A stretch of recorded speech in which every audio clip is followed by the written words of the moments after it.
వచ్చుచున్నది ఆ కాలమందు ఈ పర్వతం మీద నేను యెరూషలేములోనైనను మీరు తండ్రిని ఆరాధింపరు.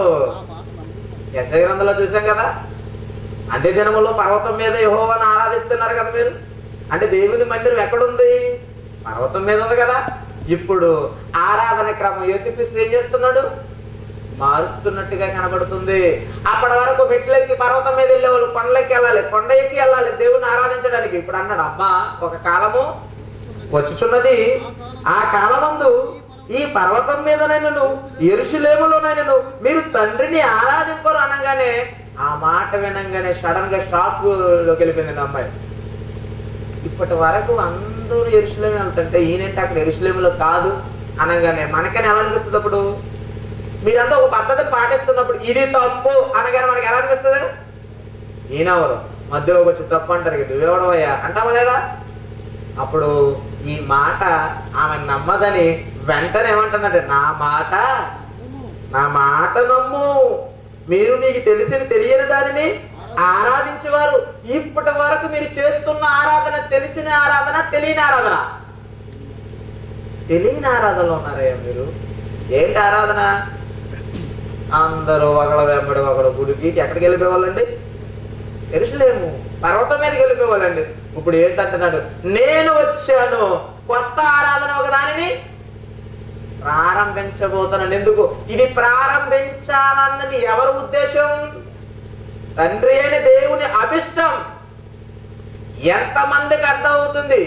అప్పుడు అంటున్నాడు ఏమని, మేము మాకు తెలిసిన దానిని ఆరాధించేవారము, రక్షణ యూదులలో నుండియే. యేసుక్రీస్తు ఎవరు అనుకున్నారు? యూదుడండి. యేసుక్రీస్తు యూదుడండి. ఇది పట్టుకొని చాలా మంది అన్నారు అంటే క్రైస్తవ్యం విదేశీ మతం అండి, దాని జోలికి వెళ్ళకూడదు, దానిలోనికి మీరు వెళ్ళకూడదు. యేసు జోలికి అయితే వెళ్ళకూడదు, కానీ ఇంపోర్టెడ్ ఫోన్స్ ఎక్కడి నుంచి? China, made in China. TVs ఏమున్నాయి? మేడ్ ఇన్ జపాన్, అంతే కదా. పెన్న మీద మేడ్ ఇన్ అమెరికా లేకపోతే కొనడం. బట్టలు అన్ని ఇంపోర్టెడ్, అంత ఇంపోర్టెడ్ అండి. అక్కడి నుంచి విదేశం నుంచి దిగుమతి అవ్వాలి. తోముకునే పేస్ట్ కూడా ఎక్కడి నుంచి రావాలి? విదేశం నుంచే. సోపు ఎక్కడి నుంచి? విదేశం నుంచే. అన్ని విదేశం నుంచి తెచ్చుకుంటున్నాడు, కానీ యేసుక్రీస్తు మాత్రం ఎవరట? విదేశీయుడా? ఇది న్యాయం అంటే చెప్పండి. ఇన్ని ఆహ్వానించిన నీవు ఆయన్ని ఆహ్వానిస్తే తప్పేంటి? ఎంతగా యేసుక్రీస్తు విదేశీయుడా? విదేశీయుడు అంటే మనం అనుకున్నాం మన దేశం భారతదేశం, ఆయన దేశం ఏ దేశం? ఆయన దేశం యెరూషలేము ఉన్న ప్రాంతం కదా, యెరూషలేము కదా, నజరేతు అను ఊరివాడికి చెందినవాడు కదా, అంతేనండి. ఆ దేశానికి సంబంధించిన ఈయన. మనకే ఆయనకి సంబంధం ఏంటి అనుకుంటున్నారు? ప్రియమైన దేవుని పిల్లలారా, మన యేసు. ఆ యేసు ఎవరు? మన యేసు. ఎలా అనుకుంటున్నారు? యేసు క్రీస్తున్న దేశం ఆసియా ఖండంలో ఉంది. మనం ఉన్న భారతదేశం కూడా ఏ ఖండంలో ఉంది? ఆసియా ఖండంలో ఉంది. మన యేసు ఒకే ఖండానికి చెందిన వారు. అంటే మనం యేసు మనకేమవుతాడు? మనవాడే. అండి వెస్ట్ గోదావరి అండి, మాది ఏలూరు. ఇది ఎవరండి? జంగారెడ్డి కూడా అక్క పెడతానా. బయటికి వెళ్ళాక అండి మీది ఏలూరు, జంగారెడ్డి కూడా అన్నప్పుడు కాదండి మేము ఒకే జిల్లా వారు అంటాం. ఏ జిల్లా? పశ్చిమ గోదావరి. వీళ్ళందరూ పశ్చిమ గోదావరి ముద్దుబిడ్డలే అంటారు కదా. ఇప్పుడు మనందరూ ఎవరు ముద్దుబిడ్డలు? ఆసియా ఖండ ముద్దుబిడ్డలు మనం. ఇప్పుడు మన యేసు అనాలా వద్దా? దేశంతో విడగొడతావా? కావాల్సినవన్నీ దేశం నుంచి దిగుమతి చేసుకుంటావా? కానీ యేసైతే మాకు వద్దంటావా? రక్షణ ఎవరి నుంచి వస్తుంది? యూదుల నుంచే వస్తుంది. రక్షణ యూదుల్లో నుండే వస్తుంది. యూదుల్లో నుంచి వచ్చే రక్షణ చెబుతున్నాడు. తర్వాత వచ్చినప్పుడు అంటున్నాడు ఏమని, అయితే యథార్థముగా ఆరాధించేవారు. అంటే ఇక్కడ ఒక కొత్త రకమైన ఆరాధన యేసు ప్రభువు ప్రవేశపెడుతున్నాడంటే, యేసు క్రీస్తు ప్రారంభించబోయే విప్లవం ప్రారంభించబడిందన్నమాట. అది ఎవరితో ప్రారంభించబడింది? క్రీస్తుతో. ఏమంటే యెషయా గ్రంథంలో రాయబడిన మాట ఇప్పుడు మనం చెప్పుకున్నాం, కానీ భూమి మీద క్రైస్తవం ఏర్పడాలి అన్నది దేవుని అనాది సంకల్పం అని ఎంతమందికి తెలుసు? చూడండి, బైబిల్ ఓపెన్ చేసి చూడండి, ఎఫెసీ పత్రిక మొదటి అధ్యాయము 4-6 వచనాలు ఒక్కసారి మనం చాలా సార్లు చదువుకుంటాం, కానీ దాన్ని జోలుకుపోవు. ఇప్పుడు చదవాలి. మొదటి అధ్యాయము ఎఫెసీ పత్రిక మొదటి అధ్యాయము 4-6 వచనాలు ఒకసారి చదువుతామండి. ఎట్లనగా తన ప్రియనియందు ఏమంటారు? తన ప్రియనియందు తాను ఉచితముగా మనకు అనుగ్రహించిన కృపామహిమకు కీర్తి కలుగునట్లు తన చిత్త ప్రకారమైన దయా సంకల్పము చొప్పున యేసుక్రీస్తు ద్వారా, చూడండి ఇప్పుడు అంటాడు, చూడండి, తన చిత్త ప్రకారమైన దయా సంకల్పము చొప్పున. తన చిత్త ప్రకారమైన ఎక్కడ నుంచే చాలా జాగ్రత్తగా చదవాలండి. తన చిత్త ప్రకారమైన దయా సంకల్పము చొప్పున, చూడండి, యేసుక్రీస్తు ద్వారా. ఎవరి ద్వారా?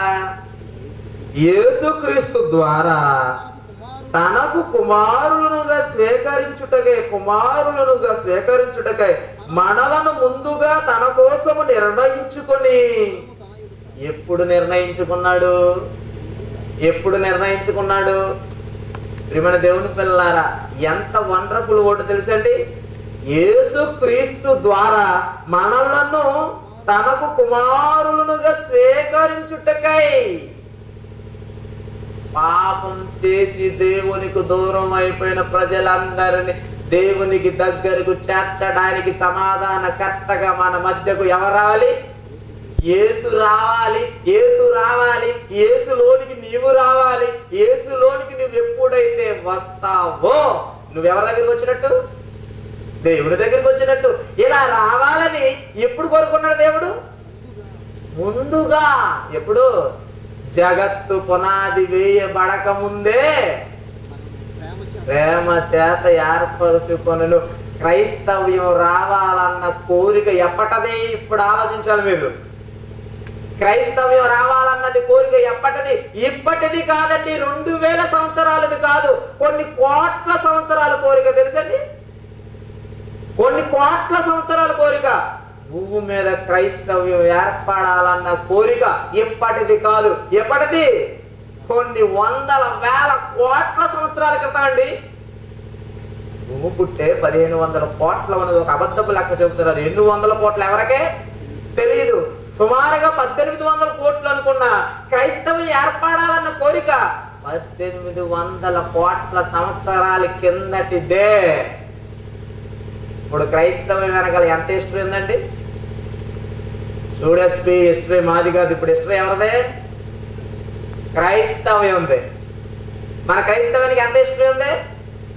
కొన్ని 100 కోట్ల సంవత్సరాల క్రితం ఉన్న క్రైస్తవ్యం.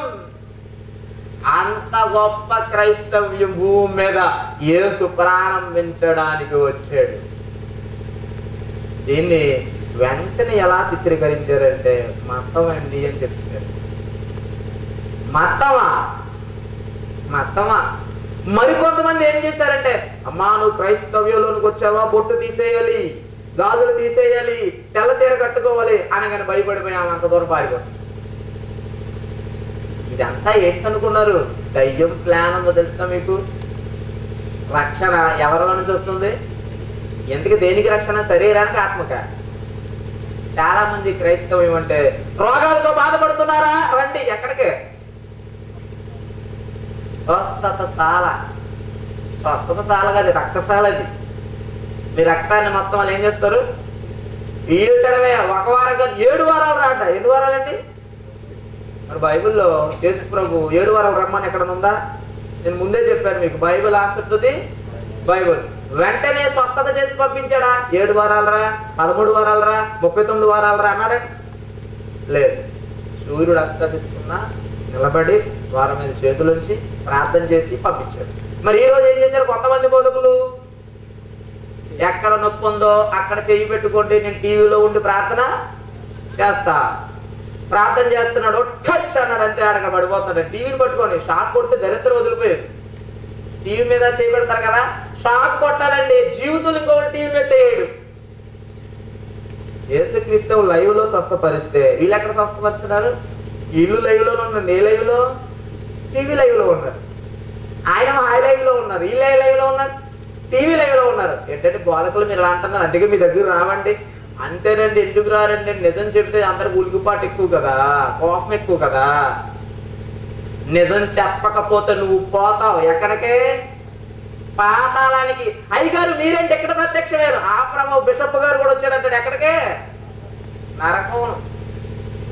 అయ్యా మీరేంటి ఎక్కడ కనపడుతున్నారు? మరి లోక గారు అందరూ మీటింగ్ పెట్టించారు, మీరు ఎవరు కనపడలేదు, మరి ఇక్కడ ఉన్నారండి. వెళ్ళకపోవడం వల్ల మేము చేసిన పెద్ద తప్పు. ఎందుకంటే అక్కడ నిజం చెప్పారయ్యా, నిజం చెప్పని వినడానికి వెళ్ళలేదయ్యా, మేము చేసిన అది పెద్ద పొరపాటు అయ్యా, సరి చేసుకోవడానికి అవకాశం లేదయ్యా. ఎక్కడ ఉంటారు? క్యూలో నిలబడతారు అందరూ. ఎక్కడికే? 1, 2, 3 అందరూ లైన్లో నిలబడతారు. ఎక్కడ?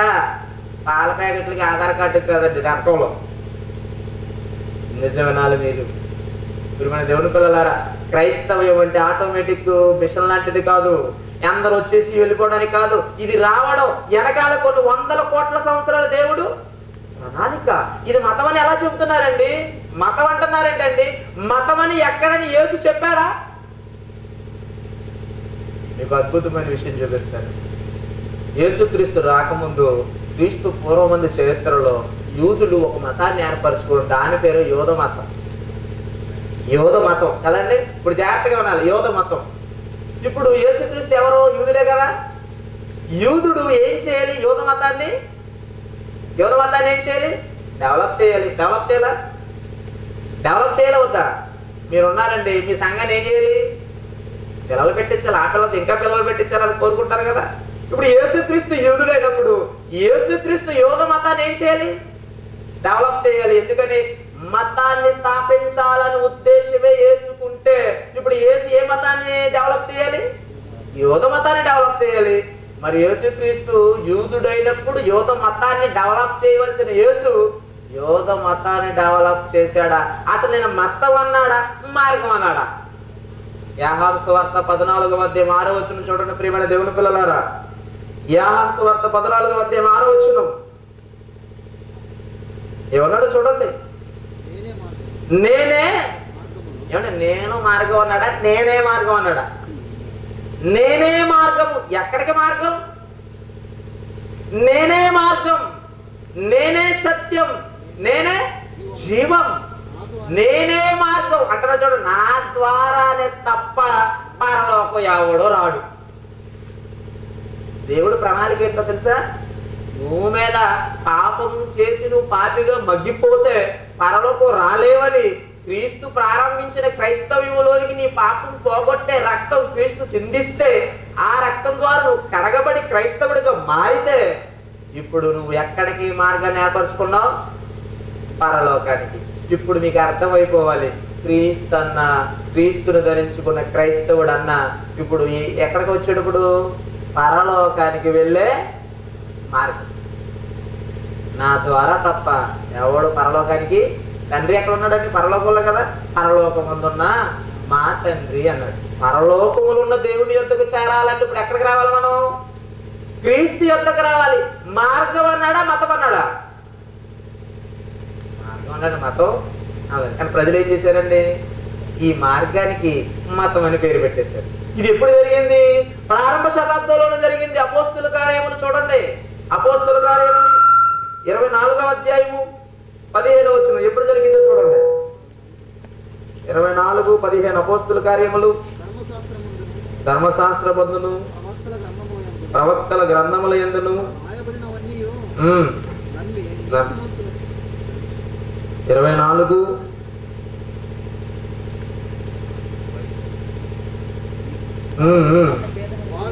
అది ఎక్కడి నుంచి చదువు. మత భేదం అని పేరు పట్టింది. ఎన్ని వచ్చిన 15. పునరుత్థానం కలగబోవచ్చుదని వీరిని వీక్షించుతున్నట్టు మేము కూడా దేవుని నిరీక్షణ ఇచ్చి ఇప్పుడు అంటాను చూడ కామ పెట్టిన తర్వాత వారు మత భేదమును పేరు పెట్టు ఈ మార్గము చొప్పున మార్గానికి ఏమని పేరు పెట్టారు? మతభేదం. ఎందుకంటే అప్పటి వరకు పర్వతాల మీద వెళ్ళి ఆరాధన చేయాలి. ఇప్పుడు యేసు వచ్చేవన్నాడు పర్వతాల మీద కాదమ్మా, ఇక్కడే ఉంటే ఆరాధన చేయాలని. కానీ ఈయన కొత్త మతాన్ని పెట్టాడు అన్నారు. మతం కాదండి పెట్టింది. యేసుక్రీస్తు సులువుగా పరలోకం ఎలా వెళ్ళాలో మార్గాన్ని ప్రవేశపెట్టిందే క్రైస్తవ్యం అండి. ఈ రాత్రి మీరు తెలుసుకోవలసిన నిజం ఏంటనుకుంటున్నారు? క్రైస్తవ్యం అంటే క్రైస్తవుడంటే ఈ లోక సంబంధి కాడు. ఇప్పటి వరకు పాపములో మునిగిపోయిన నిన్ను, లోకంలో పాపిగా బ్రతుకుతున్న నిన్ను, నీ పాపాన్ని కడిగి పరలోక సంబంధిగా మార్చడానికి యేసు పెట్టినదే క్రైస్తవ్యం మార్గం. ఆత్మకు సంబంధించినది ఏది? క్రైస్తవ్యం. నేను క్రైస్తవుని అంటే ఏమని అర్థం చేసుకోవాలంటే, నేను ఈ లోకానికి సంబంధించిన వాడిని కాదు. ఈ లోకానికి సంబంధించిన వాడిని కాదన్నప్పుడు నువ్వెందుకు ఫీల్ అయిపోవాలి క్రైస్తవుడని చెప్పుకోవడానికి? ఈ మధ్య మరికొంతమంది బయలుదేరారండి. కొంతమంది దళిత క్రైస్తవులను పెట్టారు. క్రైస్తవునికి ఏముంది, ఏం చేర్చారు? దళిత. ఇంకొకరు ఏం పెట్టారు? నాయుడు క్రైస్తవులను పెట్టారండి. కొంతమంది చౌదరి క్రైస్తవులను పెట్టారండి. అంటే క్రైస్తవునికి ముందు ఏం తగిలిచ్చారు? కులం తగిలిచ్చారండి. మోసే చౌదరి అట, పేరేమో బైబిల్లో మోసే, ఈయన చివరి తోక చౌదరి. పెదరాజు గారు చిన్నరాజు గారు అన్నట్టుగా సొలోమోన్ రాజు గారు, పేరు సొలోమోన్. వెనకాల యాక్చువల్గా సొలోమోన్ రాజే. ఆ పేరు రెండు రకాలుగా కొట్టుకెళ్ళిపోతుంది. ఏంటి, ఒకవైపేమో సొలోమోన్ అసలు పేరు, దాని తోకేం తగిలిచ్చారు? రాజులు రాజని తగిలిచ్చారు. కానీ బైబిల్లో సొలోమోన్ ఎవరు? రాజు. చూసారు, అంత తెలుగు పెట్టుకుంటున్నారు పేర్లు. ప్రియమైన దేవుని పిల్లలారా,